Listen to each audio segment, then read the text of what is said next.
할렐루야. 하나님의 평강과 축복이 오늘도 우리 사랑하는 성도 여러분과 함께 하시기를 주님의 이름으로 축원합니다. 오늘 창세기 37장 1절부터 36절까지 말씀으로 꿈꾸는 자가 되라, 꿈꾸는 자가 되라, 이런 제목으로 말씀의 은혜를 나누고자 합니다. 가지 많은 나무에 바람 잘 날 없다는 말이 있습니다. 창세기 37장을 보시면 야곱의 가정에 쉼없이 일어나는 형제들 사이에 갈등이 나오는 것을 보게 됩니다.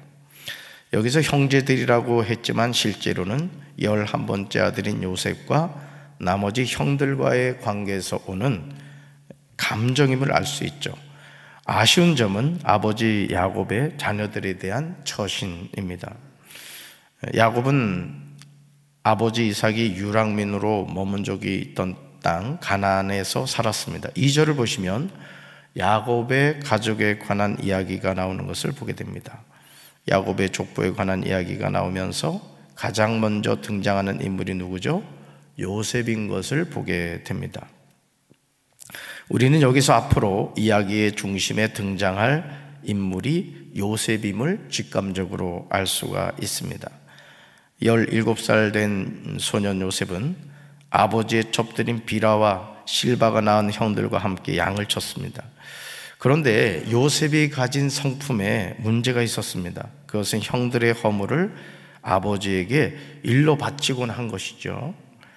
이런 요셉에 대해서 아버지 야곱은 꾸짖어야 했을 것입니다. 요셉아, 형들의 그런 좋지 않은 점을 얘기하는 건 아니야, 이렇게 이야기를 해야 될 텐데 전혀 그런 이야기를 하지 않죠.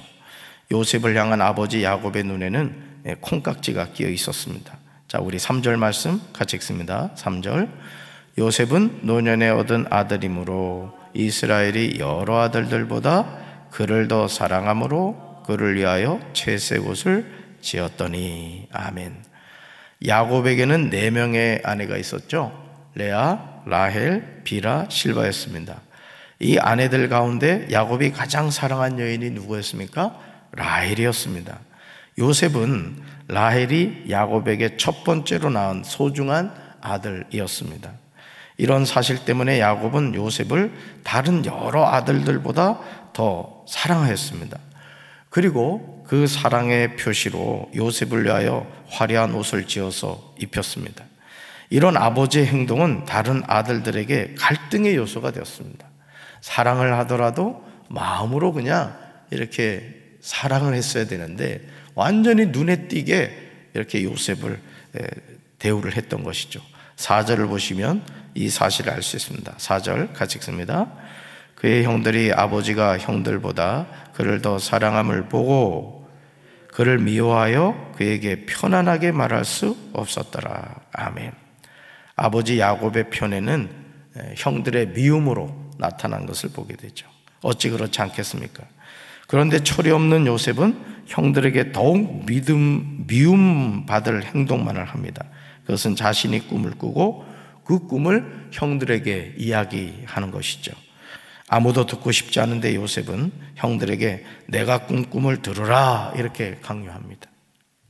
요셉이 꾼 꿈의 내용을 들어보시면 형들이 열받을 만하죠. 어쩌면 이렇게 철이 없을까? 우리는 이제 그렇게 생각하게 되죠. 7절부터 시작되는 요셉의 꿈은 형들의 처지에서 보면 기가 막힙니다. 밭에서 곡식단을 먹는데 자기 단은 일어서고 형들의 단은 자기 곡식단을 둘러서 절을 하더라, 이런 내용이죠. 분노한 형들이 8절에서 요셉을 꾸짖습니다. 얼마나 화가 났겠어요? 자, 8절 말씀 같이 읽습니다. 그의 형들이 그에게 이르되 내가 참으로 우리의 왕이 되겠느냐, 참으로 우리를 다스리게 되겠느냐 하고 그의 꿈과 그의 말로 말미암아 그를 더욱 미워하니. 아멘. 요셉의 입장에서는 자신이 꾼 꿈이기에 자연스럽게 이야기를 했지만 사실 이 꿈의 이야기는 형들이 요셉을 더욱 미워하는 계기가 되었습니다. 이런 사실을 아는지 모르는지 9절에서 요셉은 다시 꿈을 꾸게 됩니다. 이번에는 아버지 야곱이 듣고 오히려 그것에 대해서 이제 책망하는 것을 보게 되죠. 자, 요셉은 자랑스럽게 자신의 꿈을 이야기하는데 이번에 꿈의 내용은 그냥 이제 곡식단 수준이 아니에요. 해와 달과 11별이 자신에게 절을 하더라, 이런 내용이었습니다. 자, 우리 10절 하반절 같이 읽습니다. 내가 꾼 꿈이 무엇이냐? 나와 내 어머니와 내 형들이 참으로 가서 땅에 엎드려 내게 절하겠느냐. 아멘. 이제는 형들이 요셉에게 절하는 것이 아니라 아버지와 어머니까지 절을 하게 되는 그런 내용이죠. 요셉의 형들은 요셉의 말을 듣고 질투를 합니다. 그러나 아버지 야곱은 요셉이 말한 그 모든 것을 마음에 새겨두는 것을 보게 되죠. 이것이 바로 부모의 마음이라 할 수 있을 겁니다. 요셉과 형들의 갈등의 관계는 급기야 돌이킬 수 없는 모습으로 나타나죠. 아버지 야곱이 형들과 양떼가 잘 있는지 보고 돌아와서 자신에게 말하는 아버지의 심부름으로 요셉이 형들을 찾아갑니다. 요셉은 수소문하여 형들을 도단이란 지역에서 만나는 것을 보게 되죠. 형들이 동생 요셉과 만나는 일이 얼마나 반가운 일이겠어요. 부모님, 아버지의 심부름으로 그 먼 길을 찾아서 동생 요셉이 찾아온 거예요. 그러나 18절을 보시면 형제들 사이에서 절대로 있어서는 안 되는 정말 충격적인 내용이 나오는 것을 보게 됩니다. 아버지 야곱의 편에는 형들에게 동생 요셉에 대한 사리를 가지게 하는 것을 보게 되죠. 우리 18절과 19절 같이 읽습니다. 요셉이 그들에게 가까이 오기 전에 그들이 요셉을 멀리서 보고 죽이기를 꾀하여 서로 이르되 꿈꾸는 자가 오는도다. 아멘. 요셉의 형들은 멀리서 요셉을 알아보고 요셉을 죽여버리려고 요셉이 그들에게 가까이 오기 전에 음모를 꾸미는 것을 보게 됩니다. 20절을 보시면 구체적인 음모의 내용이 나오죠. 20절 같이 읽습니다. 자, 그를 죽여 한 구덩이에 던지고 우리가 말하기를 악한 짐승이 그를 잡아먹었다 하자. 그의 꿈이 어떻게 되는지를 우리가 볼 것이니라 하는지라. 아멘. 사랑하는 성도 여러분, 한 아버지 야곱의 자녀들이 아무리 동생 요셉이 미워도 그렇지 어떻게 동생을 죽여서 한 구덩이에 던지겠다고 생각을 하게 되었겠습니까? 이들의 생각이 얼마나 무서운가를 우리는 기억해야 돼요. 부모님의 잘못된 판단과 행동이 자녀들 사이에서 갈등의 소지가 될 수 있음을 우리는 잊지 말아야 돼요. 사실은 이런 어떤 부모님이 자녀들에게 이 편애하는 문제 때문에 형제들 사이에 적지 않는 이 갈등을 하는 경우가 많죠. 그러나 우리가 기억해야 하는 것은 야곱의 아들들이 요셉에게 도전하는 것 같은 이 모습이 사실은 그렇지 않다는 거예요. 사실 요셉이 꾼 꿈은 요셉 자신의 꿈이 아니었죠. 5절과 9절에서 요셉에게 꿈을 꾸게 하신 분이 누구였죠? 하나님이신 것을 보게 되죠. 다시 말해서 요셉의 형제들이 20절에서 이렇게 말하죠. 그의 꿈이 어떻게 되는지를 우리가 볼 것이니라. 이 말은 요셉에게 꿈을 꾸게 하신 하나님에 대한 도전인 것을 보게 됩니다. 그러니까 요셉의 입장에서는 자신의 꿈에 대해서 이야기하고 싶지 않았을지도 몰라요. 근데 하나님이 자꾸 요셉에게 뭘 하게 하신 거예요? 꿈을 꾸게 하셨고 그 꿈을 이야기하게 한 것이죠. 정말 두려운 내용이고 사실입니다. 그러니까 여러분, 우리가 주변에서 이렇게 꿈에 대한 이야기를 이렇게 하는 분들이 있어요. 그러면 그 꿈에 대해서 우리가 무시한다거나 묵살하지 말고, 그런 꿈을 꾸었군요, 잘 되기를 바랍니다. 이 축복해 줄 수 있는 우리 성도들 되길 바랍니다. 자, 형들의 미움으로 요셉은 죽임당할 뻔합니다. 그러나 요셉에게 꿈을 주신 하나님이 두 형제인 루벤과 유다를 통해서 요셉을 살려주시는 것을 보게 돼요. 왜요? 요셉이 꾼 꿈은 누구 꿈이기 때문에? 하나님이 주신 꿈이기 때문에 그렇게 된 겁니다. 하나님은 하나님이 주신 꿈을 가진 사람을 지켜주십니다. 어떻게 보면 저도 제 자신의 어린 시절부터 이 목사님 되게 해주세요, 목사님 되게 해주세요, 그렇게 기도했다 그랬잖아요. 어떻게 보면 그 꿈을 하나님이 인도해 주신 거예요. 그러니까 여러분, 우리 자녀들에게도 이 하나님이 주신 꿈을 꾸게 해야 될 줄로 믿습니다.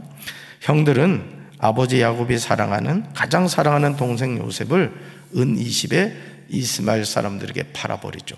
인신매매를 한 거예요. 요셉은 애굽으로 팔려가고 33절과 34절을 보시면 아버지 야곱은 자녀들의 거짓말에 속아서 대성통곡을 하는 것을 보게 되죠. 우리 말씀 같이 읽습니다. 아버지가 그것을 알아보고 이르되 내 아들의 옷이라 악한 짐승이 그를 잡아먹었도다. 요셉이 분명히 찢겼도다 하고 자기의 옷을 찢고 굵은 배로 허리를 묶고 오래도록 그의 아들을 위하여 애통하니. 아멘. 완전히 이 자녀들의 거짓말에 아버지 야곱이 아주 가슴이 찢어지는, 말할 수 없는 고통을 당하는 것을 보게 됩니다. 우리가 이 야곱의 생애를 가만히 추적해 보면, 그죠? 장자의 명분을 빼앗고 축복권을 빼앗았잖아요, 그죠? 근데 어떻게 돼요? 야곱의 생애는 정말 험악한 인생을 살아가는 것을 보게 돼요. 어떻게 보면 저와 여러분의 삶도 그런 것 같습니다. 내가 아무리 몸부림쳐도 하나님이 우리의 삶을 인도해 주셔야 될 줄로 믿습니다. 그러니까 인간적인 술수와 방법으로 그냥 성공하겠다고 몸부림치는 인생이 아니라, 풍랑이는 바다에서 그 풍랑의 문제를 해결하는 것은 제자들이 노를 열심히 앉아서가 아니잖아요. 예수님을 깨워야 되잖아요, 그죠? 예수님이 잠잠하라 말씀하시니까 풍랑이는 바다가 잠잠해진 거예요. 오늘 우리 삶에도 마찬가지입니다. 우리가 야곱의 생에서 주목해 봐야 되는 것은, 아무리 인간적인 술수와 방법으로 성공하려고 해도 하나님이 함께 하시지 않는 인생은 그렇게 되지 못한다는 것이죠. 야곱의 생에서 정말 기억하고 싶지 않은 순간이었을 것입니다. 야곱은 자기의 옷을 찢습니다. 굵은 배로 허리를 묶습니다. 오래도록 요셉을 위하여 애통합니다. 여러분, 가장 사랑하는 아들이 짐승에게 죽임을 당했다고 생각을 해보세요. 야곱의 모든 아들과 딸들이 야곱을 위로하려 했지만 야곱은 위로를 받으려 하지 않았습니다. 야곱은 자신이 울다가 죽어서 요셉에게로 갈 것이라고 이야기하죠. 이런 모습이 오늘 우리 가정의 모습은 아닐까요? 그렇기 때문에 저는 오늘 이 새벽에 특별히 여러분 기도하실 때 저와 여러분의 가정의 평안을 위해서 기도하시기를 바랍니다. 그리고 혹여나 내가 자녀를 편애하고 있지는 않은가, 이게 사실은요 자녀들이 다 알거든요. 우리 부모님이 예를 들어 5남매다, 그럼 누굴 가장 염두에 두고 있는지를 다 알아요. 여러분들 혹여나 형제 자매들 사이에 편애하는 일이 있다면은 여러분 스스로 자신을 돌이켜보시고 모든 형제 자매들과 똑같이 사랑하겠다, 이런 마음을 먹으시고 저와 여러분의 가정에 주님의 평강이 함께 하시기를 주님의 이름으로 축원합니다. 가슴에 손 얹겠습니다. 하나님 아버지, 야곱의 편애는 요셉과 형들 사이에 말할 수 없는 갈등으로 나타났고, 급기야는 은 20에 요셉을 노예로 팔아먹고 말았습니다. 그리고 아버지 야곱에게 거짓말로 동생 요셉이 짐승에게 찢겼다고 이야기함으로써 야곱에게 말할 수 없는 고통과 아픔을 주었습니다. 오늘 우리가 자녀들을 낳고 가정을 이루고 살아가면서 우리 또한 야곱처럼 자녀들을 편애하고 있지는 않습니까? 똑같이 대한다고 하지만은 어느 자녀에게 특별히 더 관심을 갖고 사랑을 주고 있지는 않습니까? 이 편애의 문제가 우리 가정에서 사라지게 하시고, 하나님이 모든 죄인들을 사랑해 주신 것처럼 우리가 부모로서 우리 사랑하는 자녀들을 균등하게 사랑할 수 있는 지혜를 허락하여 주시옵소서. 사람이 마음으로 계획할지라도 그 길을 인도하시면은 여호와 하나님이신 것을 잊어버리지 않게 하옵소서. 야곱이 형에게서 장자의 명분과 축복권을 강탈했지만 그의 삶은 평안하지 못했습니다. 인간적인 방법으로 하나님께서 주시고자 했던 그 모든 것을 형 에서에게서 강탈했기 때문입니다. 주님, 우리가 이 세상을 살면서 잘 산다고 하면서 인본주의적인 방법으로 살아가지 않게 도와주시고, 신본주의, 하나님 중심으로 하나님이 이끄신 대로 순종하며 살아갈 수 있도록 주여 도와주시옵소서.